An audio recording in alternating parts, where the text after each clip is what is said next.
We live?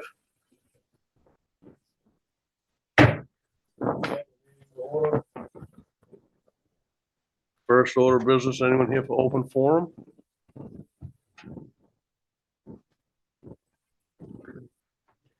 Item number 3 is a presentation by Anthony Jessen from UBS Financial Services.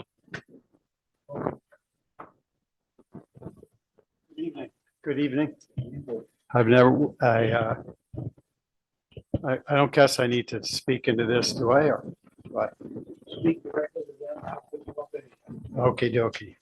All right, well, I'm excited to see you all. I hope Lincoln's had a good year since I've been here. I know I've read about some things that may be going on at the mill, and I hope there's some real news in some of that news, and that there's a future on the horizon for more and more of the mill. So this evening, I'll talk to you about the main PERS accounts, about the COP Trust accounts, and I'll first start out, as I usually do, with a little information regarding what's been going on in the markets. These accounts are invested, and in the markets, we have two major tools. One is stocks and one is bonds. So I'll talk a little bit about what's been going on in those areas. We've had a very positive year in both stocks and bonds. And the reason that stocks have been doing so well is that earnings have been good. Innovation is alive and well in every industry, and innovation brings more product, more services to take care of things that all of us want, need, et cetera. And that brings earnings, and earnings bring stock prices up. On the bond side, interest rates have been falling. And when interest rates fall, bond prices go up. So those two reasons, it's been a good year for bonds, a good year for stocks. And you'll see that in the reports in a minute here. The Standard & Poor's 500 index this year is plus over 20%. Last year was 15%. Last year was a pretty good year. This is a pretty much better year. Long-term rates of return are typically 9 to 10%, or let's call it more like 9, depending on what you look at. And so we're a good deal, double that, right? We're a good deal higher, double that this year. And bonds over time, over a long time, have averaged about 5%. And maybe they're about there this year, maybe 4.5% on the plus side. And so last year, I talked about the so-called FANG stocks: Facebook, Apple, Amazon, Netflix, Google. And this year we have a different, similar phenomenon, different name, called the Mag 7, or the Magnificent Seven companies. Again, this includes Meta, Amazon, Google, NVIDIA, and Microsoft, Apple, and a lot of the usual characters. So that has very much ruled rate of returns, or perhaps not ruled, but significantly influenced rates of return in the Standard & Poor's 500, which is, of course, 500 of the largest publicly traded American companies. And those 7 companies at this point make up, on any given day, 30 or maybe 35% of the value and performance of the Standard & Poor's 500. So, or I should say, in a very, very large percentage of the performance in the Standard & Poor's 500. And it is unusual, and it's just the fact that the earnings, particularly inflated by or grown by artificial intelligence, are so large for these companies. So very interesting things going on in the markets. And any questions? Anyone like me to expand further on any of that? So let's jump into the reports I brought up for you. And the first one on the front of it, it'll say Town of Lincoln, then it'll say consolidated underneath that. And so this is main purse accounts and Cobb and the McGregor for the library. And go ahead and go to page 2. So first thing I'd like to take a look at is across the bottom. The accounts as a whole started out with $2,444,000. You can see that on the left after the first column of numbers. Everybody see that? Everybody with me? And so go to the right one. $1,700,000 has come out. So for instance, had you been not invested, but just with a plain deposit, not earning interest, you'd have 700,000 plus left. The investments have earned $4,257,000, and the current closing balance of all the accounts is $5,019,000, 5019. And if you look at the net time-weighted rates of return, on average, the accounts have earned 7% going back 11 years. And that's net of any fee charged. And by the way, the fee started out a few decades ago on this account at about 1.4, a little over 1.4. It's at about 1.03, essentially 1% now. So it's come down over time. That's me adjusting it down when I'm able. And so that's that. 7% net. If we compare that to an index, in other words, just a bare index, be it bond, be it stock, that compares to the sorts of investment here, it's a little better than that, which is good because there's no fee in the index, for instance. So the accounts are doing well. Comparatively, they're doing as well, or well also.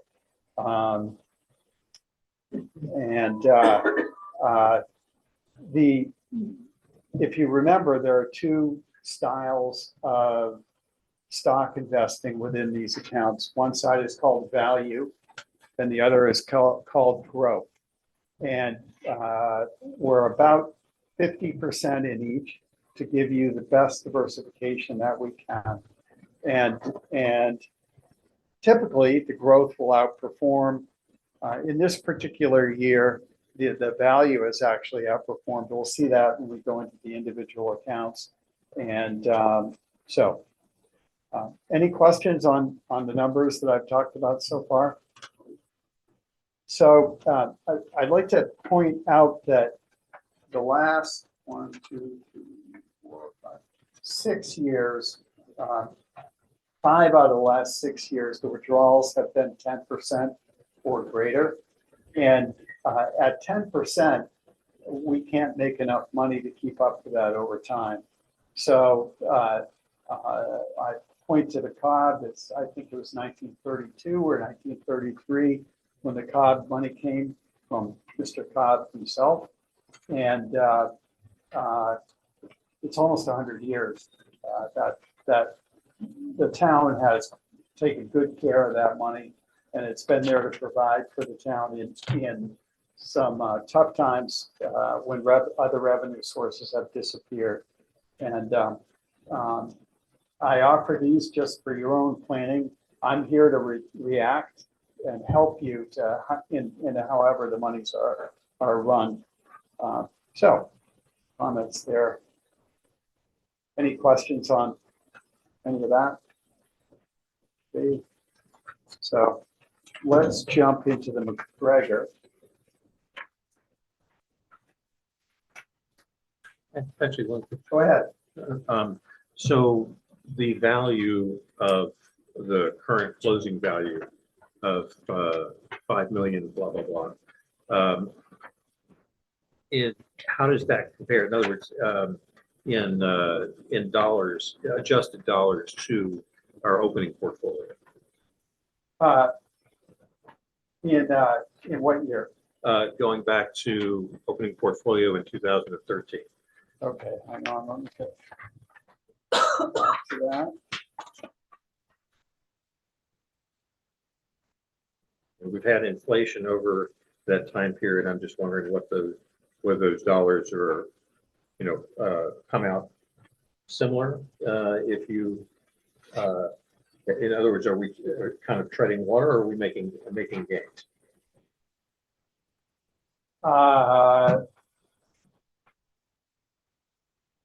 Well, you certainly, as I said, you've made $4,250,000 in investment return. Are the account values treading water? And of course, just to take a small side route, in 2017 is when the main first money came in. And we'll see in the report after McGregor, I think is May 1st, and we'll see when that money came in, what it was, and what it is now. Perennially, it's been more of a treading water in terms of the capital balance, total capital balance, and the individual capital balance in the COB. The main PERS is not treading water. Okay, for sure. All right, so to the McGregor, the library fund. McGregor in 2017, 2013, this is on page 2 in the sheets called McGregor. In 2013, it was $89,000. $42,000 has come out, and closing portfolio value now is 102. And the 2000, going back in time, of course, I go back well before 2013, and there were some years where the McGregor withdrawals were maybe 20% or so, maybe a little bit more than of the account, and the fund was dwindling. And you can see now in the last 11 years there are 2, 3, 4, 5 out of 11 where that group chose to take 0 out. So the fund's caught up with itself, and it is treading water now, a little better than treading water. And this year, very good rate of return. It says 14.87, so 14+% there. Over time, a little less than 5.5. If the account had so many withdrawals at random times, it's sort of catching up on that. And you can see the past 3 out of 4 years quite good, maybe 5 out of 6 years, 4 out of 6 years quite good. That is invested in a mutual fund because of the size of the account. The fund is called American Balanced Fund. It's run by a company called American Funds, and they charge about. There was a commission paid of I don't recall exactly, but maybe 2%, maybe 3% to buy this a long time ago, and they charge about 6 or 7 cents a year to run it. But American Funds is very highly thought of in terms of their investment skill. And I know that my own family uses them. And they are not a public company, so they only work for me as an advisor and for U.S. clients. So I think a lot of the fund and nothing I would do differently. And yeah, it's efficient. And for this account, if we could keep to 5% withdrawals, 4,500 or less, or 5,000 or less, that will allow it to live into the future and likely increase in value a little bit. So, any questions regarding McGregor? And again, that's another, Rick, I forget how long that's been existing. Yeah, I should. Yeah. I want to say at least 30 years. So, you know, it's talked about treading water. It has been there to produce some thousands every year toward library needs. So let's take a look at Maine PERS. And the percentage rates of return are going to be very similar, almost exact to the overall, to the consolidated numbers. So those are what they were in the last ones. There'll be a little variance because money comes and goes. The other thing is, speaking of money coming and going, guess what happened in 2016? $1,971,000 was transferred from Maine PERS to this fund for me to help the town manage. When they where'd Melissa go?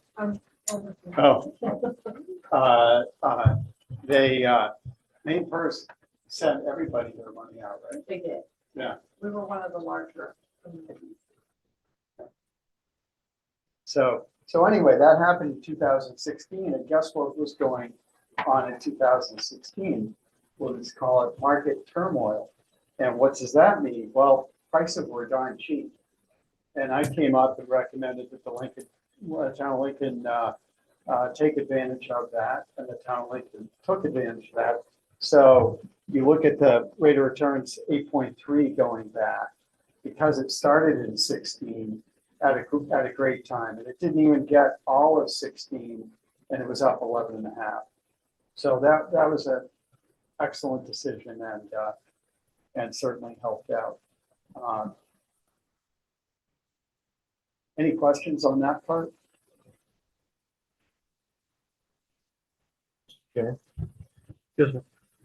I can remember vividly when we got that Maine PERS money, and it was taxpayers' money.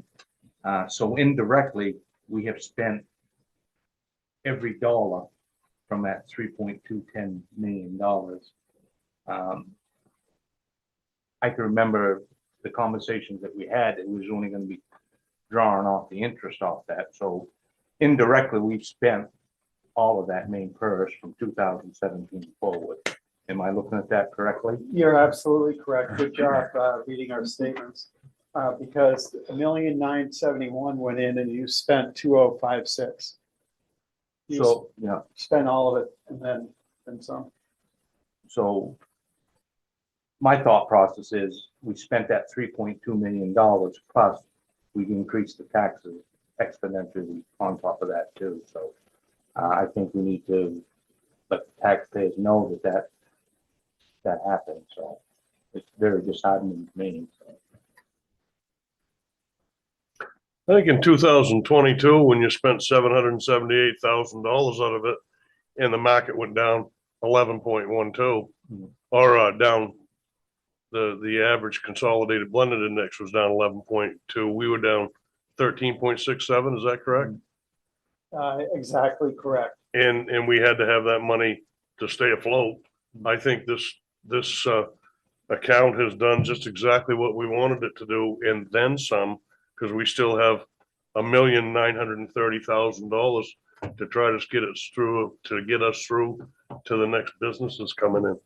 So I think that when we talk to the public about what we've done, we've put 185,295, 641,778, 475,000, 524,000 back into the community to try to lower the budget. Okay. So, you know, with what's going on the past 5 years, I think this account has served us very well and will in the future. Thank you, Mr. Chair. Thank you. So yeah, ideally, or it's quite nice that the earnings investment earnings have been about what the spending's been. Going forward, over the last 4 out of the last 5 years, the withdrawals were 20% or thereabout. And so obviously at that level, the ability to pump that money back into the town is going to disappear in 6 years, 7 years, with the growth in here. So, but I'm happy to see you're all grabbing the statements and that we're reporting things that you can use. Tony, what would the average be that we could use out of that, say, next year? Well, anytime you can use 5%, Mhm. that's extremely sustainable. You start to get, and even 7 or 8, that's not ideal. But I have clients who have had to withdraw that amount for decades. And if you're invested stock bond, as you are, approximately 50-50, it could be 60% stock, it could be 40% bond, or you could be 50-50, or you could be 40-60, you start to lose enough growth. Mhm. So, I would call 7 or 8 the real peak. Okay. So it's, a decision whether this is fantastic aid right now, so fantastic that in the future it's okay not to have it, or sustainable. But 5% is the ideal. 7 to 8, you call that a max. And if you had to work that, use a higher number and then work it down.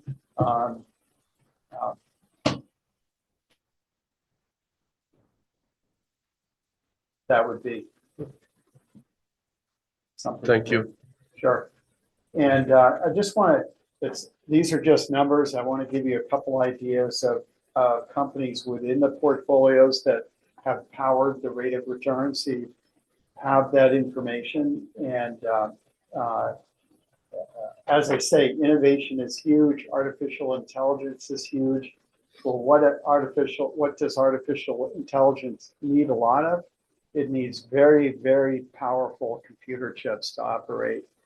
And what's one of the companies that has been a solution for that? A company called NVIDIA. And NVIDIA was they made gaming chips. And of course, gaming chips are pretty darn complicated. I'm not a gamer, but the stuff that they can do, et cetera,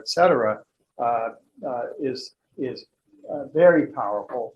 NVIDIA was in a pretty good or very good position to start to design and sell those chips to the Amazons of the world, Googles of the world, who are so invested in and working in the artificial intelligence. So the accounts on NVIDIA, it's up about 240% for the accounts. Wow. And then I like to point out that it's not all like space age technology. I guess space age is an old word. I don't know what it's called now, but at any rate, Aflac, the insurance company with the ducks, is plus 94% in the portfolio. So that's another one. On the other side, there is Google. That's up 134%. And the big top performer of all is a company called Cheniere Energy. And they are an oil and gas company. It's plus 465%. So that's a tiny snapshot showing the fact that you are diversified, and it's a lot of different industries that have contributed to the dollars earned that we've been looking at here. Any questions on that? So let's take a look at the Cobb Trust. These rates of return will be very close to the consolidated, because this account goes back all the way to 13. And opening balance of 2,354,000. In terms of your question, Gordon, of treading water up or down, with the kinds of withdrawals that have come out of COB, it's at 3 million. And now 2,986,000. And that's after 1.5 million or 1,555,000 withdrawn, and investment return of 2,187,000.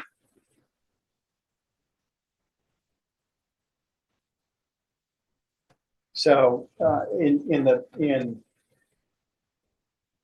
last 4 years, the withdrawals last year was 4%, the year before was 5%, 22 was 8%, 21 4%, and 20 9%, 19 10%, 0 in 18. And I won't go on with the rest, but the other 4 years, 2 of them were 4%. One was 0, one was 10%. So what's been going on there is sustainable and growing towards the future for who knows, it could be another 90 years.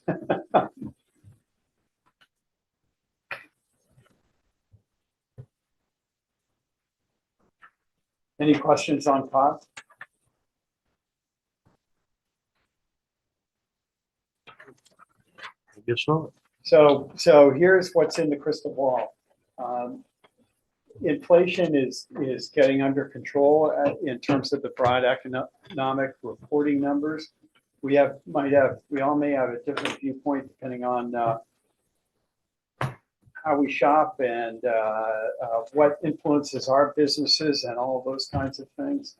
But it is getting down. We do expect inflation to continue to shrink. And the Federal Reserve goal is 2%, or maybe at 2.6. That means that while they're so-called easing monetary policy, which simply means decreasing the Federal Reserve federal funds rate that they use to, that's their only lever to set interest rates. Well, it's the most clear lever for them to set interest rates. So they're letting rates drop. That's very good for the markets. Unemployment's currently 4 something, and their goal is 5. So we're where they want to be with unemployment. The politics and the wars, regardless of which way they go, short of a nuclear war, aren't going to influence the markets. As I say, the interest rates vary what we call durable earnings. In other words, we expect earnings to continue very good for companies. And the juice that artificial intelligence puts into everything, it's a very good time to be an investor over the next 5 years, probably likely 10 years. We're going to hit pits as we go along. We call a correction 10%. We'll see market corrections of 10%. We call a bear market 20% minus. We'll see bear markets of 20% minus. Now, the town of Lincoln has a very large and important shock absorber on the Cobb funds, on the Maine PERS, on the McGregor, and that's the bond component inside the portfolio. When we are looking into a recession or into a recession, typically we have smaller earnings, and that's why stock prices come down. So what happens alongside that? Typically interest rates come down. The whole COVID period is a bunch of very strange economics, and some might say strange reactions by governments around the world. But if you have a weaker economy, typically rates are going to come down. Your bond prices are going to go up.